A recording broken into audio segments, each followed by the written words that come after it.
karakter seperti apa yang biasa dimiliki oleh profesi seorang guru? Karakter ya. Iya. Karakter itu berarti lebih ke sifat betul ya, karakter. Karakter yang harus dimiliki gitu ya. Ya. Yang pertama, berkepribadian baik betul ya. Berkepribadian baik itu misalnya melalui bicara, terus bertingkah laku, terus sopan ramah, senyum, salam, itu harus selalu membudayakan menurut ibu. Terus yang tadi, memiliki sifat keteladanan yang baik agar anak-anak yang kita asuh, anak-anak yang kita didik itu benar-benar memiliki suri teladan. Apa yang dia lakukan itu menurut kepada gurunya, kalau menurut ibu. Terus karakternya juga, sosialnya juga jangan lupa, sosialnya juga harus baik. Jangan sampai misalnya ramah, suka senyum, salam dan sebagainya yang tadi ibu sebutkan, tapi sikap sosialnya kurang. Contohnya misalnya kurang peduli gitu ya, atau rasa empati, simpatinya kurang, itu juga sangat berpengaruh. Jadi itu juga sama sosialnya. Terus emosionalnya juga, kalau menurut ibu karakternya harus punya. Misalnya tidak suka marah-marah.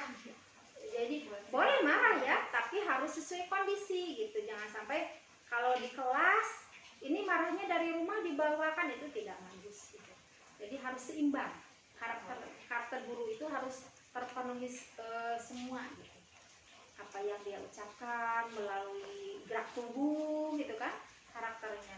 Terus ya yang tadi ibu sebutkan, jadi harus seimbang, sosial, emosional. Terus mulai dari, kalau bahasa Sunda gitu, ucap lampah itu harus seimbang. Jadi apa yang kita ucapkan itu yang harus kita laksanakan. Kalau menurut ibu karakternya. Nah, lalu ada pertanyaan ke-6, kompetensi apa saja yang harus dimiliki ibu sebagai seorang pemimpin di abad 21? Di abad 21 ya. Berarti abad sebelumnya juga kan sudah ya. Berarti mungkin sekarang tambahannya harus memiliki kecakapan dalam bidang IT.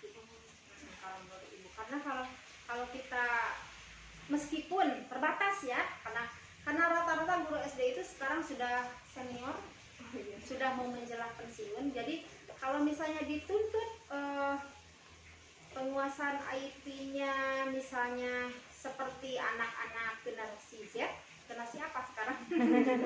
Itu tidak akan mungkin, tidak akan mungkin dapat. Jadi anak-anak sudah lari, ini sama aki-aki mah. Nah, jadi belajarnya kan sudah tidak bisa menerima ini kepalanya. Jadi bagian generasi penerusnya. Jadi kompetensinya ya yang tadi, pedagogi gitu ya, wajib. Terus keprofesian, sosial. Nah sekarang tambahannya mungkin harus punya kemampuan penguasaan dalam bidang IT. Iya. Itu karena apa? Karena ya menunjang dan mendukung gitu. Sekarang kalau anak-anak misalnya murid-muridnya sudah bisa, gurunya belum tahu, ya itu juga sama. Nanti anak bisa pelecehan terhadap guru. Jadi harus seimbang antara abad sebelumnya dan ditambah sekarang. Lalu ke pertanyaan selanjutnya, mengapa kepemimpinan dalam pendidikan harus diajarkan kepada calon guru? Mengapa ya? Ya wajib, harus. Sebab kan calon guru itu merupakan penerusnya, gitu ya. Harus merupakan penerusnya. Kalau misalnya tidak diberikan, nanti arahnya bisa bertolak belakang, gitu.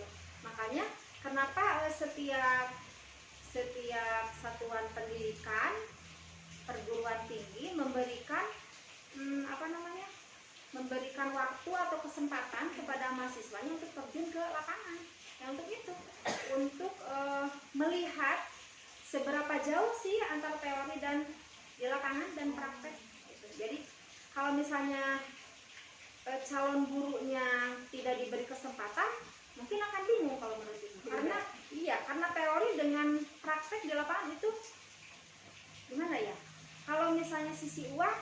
sama-sama kan lingkaran ya. Nah kalau dalam kehidupan sehari-hari kalau menurut ibu agak gimana ya, bukan bertolak belakang, jadi ada kesenjangan sedikit lah, kecuali kalau si calon gurunya bisa menempatkan, bisa mengejar, oh ternyata ini di teori seperti ini, di lapangan karena apa? Karena di lapangan tidak seutuhnya sama dengan teori, karena ada kebijakan, karena ada birokrasi gitu. Jadi selain teori, praktek lapangan sangat memerlukan, dan itu wajib dikuasai oleh calon guru. Kalau menurut ibu, kepemimpinannya seperti apa gitu ya, terus ada apa di kepemimpinan itu wajib tahu. Makanya kesempatan calon guru terjun PPL apa namanya ya? Iya, PPL. Nah seperti itu untuk mengetahui kondisi kepemimpinan di lapangan itu seperti apa sih, karakter yang harus dimiliki seorang pemimpin itu seperti apa sih. Nah itu wajib tahu. Ada pertanyaan terakhir, Ya. bagaimana cara ibu dalam menumbuhkan serta meningkatkan kemampuan dan keterampilan kepemimpinan guru? Kepada siapa? Kepada peserta didik. Oh, kepada peserta didik. Bagaimana apa tadi? Bagaimana cara ibu dalam menumbuhkan kepemimpinan ya dengan cara tadi yang pertama, ibu tidak akan henti dengan keteladanan, karena kalau dengan keteladanan anak tidak dijejali teori, tapi justru diperlihatkan, dimasukkan, jiwa raganya itu dimasukkan ke situasi sebenarnya gitu. Jadi kalau membaca teori, anak-anak nilai-nilai yang terkandung pada sila kedua Pancasila itu bla bla bla bla gitu kan teorinya. Nah, sementara itu tidak dilakukan oleh guru sebagai pemimpin kelas, sebagai teladan anak, itu tidak ada apa-apanya. Jadi justru anak, oh iya bu, diulangan teh aya nu kieu bu, nah jawabannya teh iya. Nah itu, jadi itunya saja, teorinya saja, hafalannya saja, ingatannya saja yang jalan gitu, pengetahuannya saja. Sedangkan yang tadi tidak ada empatinya, simpatinya dalam kehidupan sehari-hari itu nol kalau menurut ibu. Contohnya sedikit saja, ketika temannya tidak membawa pensil atau alat tulis misalnya.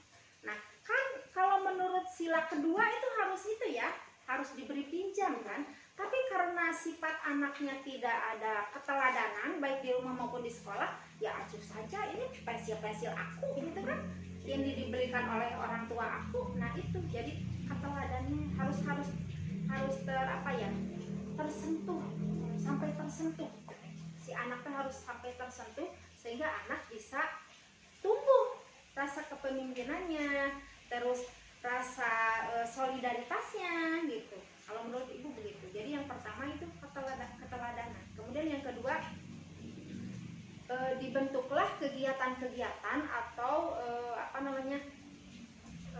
kegiatan atau situasi sehingga anak bisa membedakan antara pemimpin dan orang yang dipimpin. Jadi anak tahu hak dan kewajiban seorang pemimpin apa gitu kan, hak dan kewajiban orang yang dipimpin apa gitu. Jadi kalau itu sudah tumbuh di anak gitu ya, antara hak dan kewajiban atau wewenang atau tanggung jawab seorang pemimpin, itu insya Allah aman. Kalau misalnya tadi sudah diucapkan oleh ibu, contohnya misalnya diskusi kelas, itu kan ada ketuanya gitu kan, itu kan menumbuhkan kepemimpinan. Terus misalnya membentuk ketua kelas, terus kalau misalnya melalui ekskul ya di pramuka kan itu ada pemimpin regu, itu juga segala sesuatu atau hal-hal yang